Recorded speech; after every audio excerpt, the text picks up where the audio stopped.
Assalamualaikum warahmatullahi wabarakatuh. Buat teman-teman semua dimanapun berada, semoga jenengan beserta keluarga semuanya sehat selalu dan tidak kurang satu apapun. Semoga selalu dilimpahkan rezekinya dan apa yang menjadi harapan tercapai, amin. Buat teman-teman semua yang mungkin baru bergabung, dan buat teman-teman semua yang sudah lama ngikutin di channel, terima kasih sekali untuk supportnya, untuk like-nya, untuk subscribe-nya. Sehat selalu buat jenengan beserta keluarga, amin. Jadi di pembahasan video kali ini saya ingin menjawab pertanyaan dari Om Bursa Burung dengan pertanyaannya, Om Agus, kalau jantan sudah pasangan, campur pasang sudah rajin bunyi, nada masih standar, bisa nggak ke konslet? Semoga dijawab. Baik, terima kasih Om untuk pertanyaannya.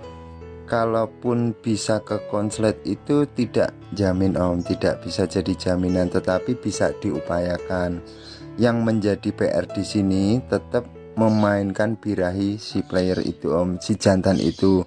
Yang pertama wajibnya yaitu harus birahi kebunyi. Mungkin jenengan sering mendengar mencari karakter lobet jantan. Karakter di sini tetap birahi kebunyi Om. Tetapi kalau jenengan mencari materi yang birahi kebunyi ataupun jenengan sudah punya lobet yang sudah rajin bunyi, ini ketika dipisah cuman sekali tarikan, nanti berhenti, agak lama bunyi lagi, itu belum keluar karakter. Karakter yang dimaksud di sini birahi kebunyi Om. Proses yang dilakukan itu kita mengolah dari birahi lobet tersebut, diraba dari proses penjemuran dan juga dari pakan.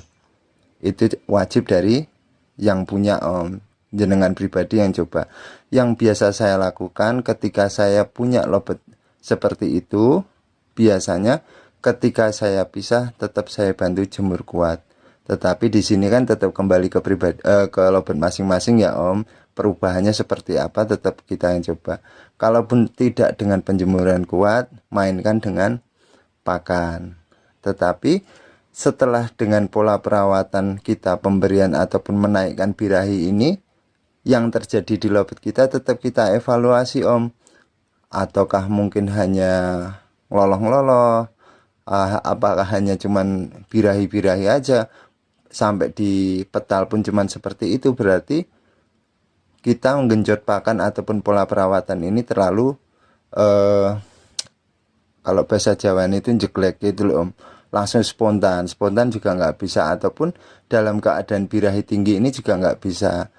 Biasanya dengan kondisi seperti ini, misalkan jenengan dengan pola perawatan seperti itu, lebih baik coba bawa ke gantangan Om. Kadang-kadang ketika lobet seperti itu, kondisi yang nada standar seperti itu, belum mengeluarkan karakternya ataupun belum mengeluarkan birahi kebunyi ini, kita ajak jalan ke gantangan, itu juga berpengaruh gitu Om.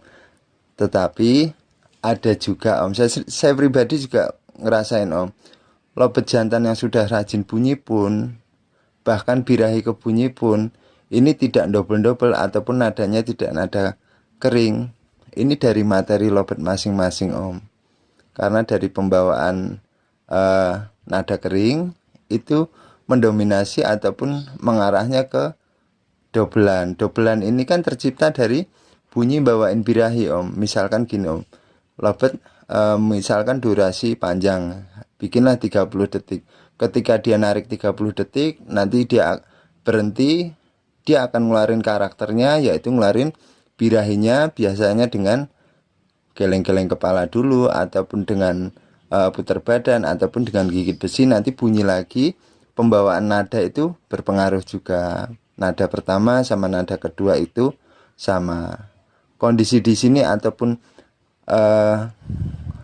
posisi rajin bunyinya lobet seperti ini, kalau saya bilang insya Allah bisa ataupun pasti bisa ke konslet Om.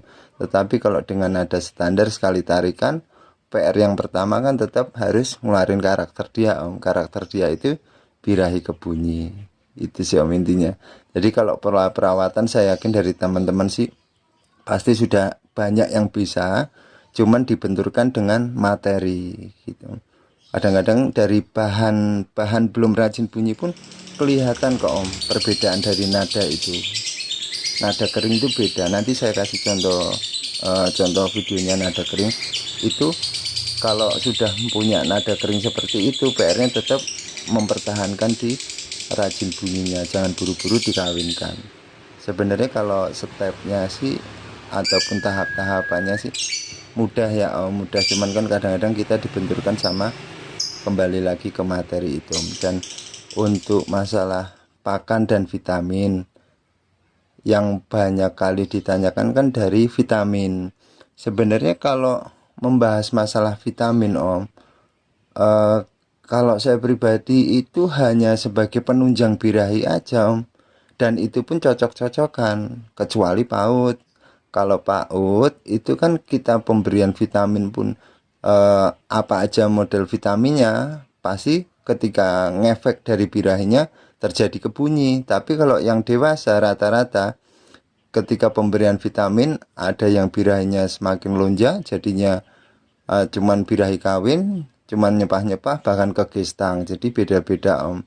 Kalaupun vitamin bebas Om, nggak ada patokan. Kalau saya pribadi jarang Om, saya pakai vitamin jarang.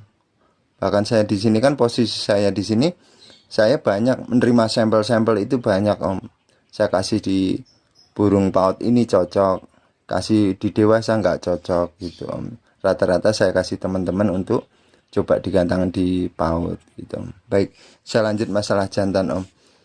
Mungkin dari teman-teman yang baru bergabung, kalau untuk proses penggacoran kan sudah pernah saya share di sebelumnya Om. Jadi bisa dilihat dulu di pembahasan sebelumnya. Kalau proses dengan penggacoran itu banyak, tetapi yang menjadi poin di sini itu tetap dari materi ataupun dari nada. Kadang-kadang kita sudah capek-capek, sudah lama dengan proses penggacoran, setelah kita gacorkan itu nadanya memang tidak ke nada kering. Itu juga berpengaruh Om gitu. Dan lebih baik enaknya sih kita memang kalau yang sudah biasa sih dengar dari nada pun sudah yakin ini sudah pasti nada kering. Tapi memang yang saya minta maaf teman-teman yang baru mengenali ataupun masih awam di nada kering ini memang agak susah. Yang terjadi seperti itu Om, bunyi-bunyian tidak ke nada kering itu prosesnya masih lama banget. Meskipun bisa tapi tidak jaminan gitu Om. Baik, terima kasih sekali buat teman-teman semua. Semoga bisa dipahamin, dan saya di sini minta maaf mungkin bahasa saya kurang dipahamin, bisa ditanyakan di komentar. Dan terima kasih sekali untuk teman-teman supportnya ataupun memberikan komentar-komentar yang positif. Di sini saya ingin berusaha semaksimal mungkin informasi yang saya dapatkan ataupun dari pengalaman saya pribadi, saya ingin menyampaikan ke teman-teman semua agar bisa mudah proses lobet ini, tidak adanya hanya katanya ataupun kalau bahasa Jawane jarine Om gitu. Jadi ilmu pastinya itu ada gitu Om. Itu jadi saya pribadi juga rasanya pengen dari teman-teman, tapi saya yakin pasti banyak yang bisa. Intinya kalau lobet jantan betina itu sama, tetap suksesnya di proses penggacoran. Tetapi kalau ikhtiarnya ke konslet, itu siapa sih Om yang nggak pengen ya ke konslet? Itu memang harus ada syarat khusus agar lobet itu terjadi yang kita inginkan, yaitu tetap nada kering sampai bisa ngedouble. Kalau lobet yang masih biasa-biasa, rajin bunyi, nada standar, itu yang kita mainkan tetap di birahinya agar mencapai di karakternya birahi kebunyi. Birahi kebunyi ini biasanya ketika lobet itu sudah punya materi nada kering, nanti yang terjadi sampai dobelan ataupun ngedouble. Proses di sini tetap dari pola perawatan, penjemuran juga berpengaruh, pemberian pakan berpengaruh, bahkan untulan ataupun betina ini juga berpengaruh ketika dari sistem penggacoran ataupun sistem tempel. Yang pernah saya sampaikan, kalau saya pribadi dengan betina PAUD itu juga berpengaruh dengan perubahan si player Om. Betina pun sama, ketika kita memberikan untulan akan merubah dari si player ini. Menjadi poin penting dari perubahan ataupun dari pola perawatan kita setelah melalui proses penggacoran. Perkembangannya bagus dan tidaknya itu tetap dari untulan juga. Bisa support si player, bisa menarik perhatian, bisa menarik birahinya, yang nantinya akan terjadi birahi kebunyi om. Tetapi kalau baru belajar birahi kebunyi kita kawinkan ambiar, biasanya seperti itu, pemahamannya seperti itu. Baik teman-teman semua, terima kasih sekali untuk supportnya. Sehat selalu panjenengan beserta keluarga. Wassalamualaikum warahmatullahi wabarakatuh. Matur nuwun.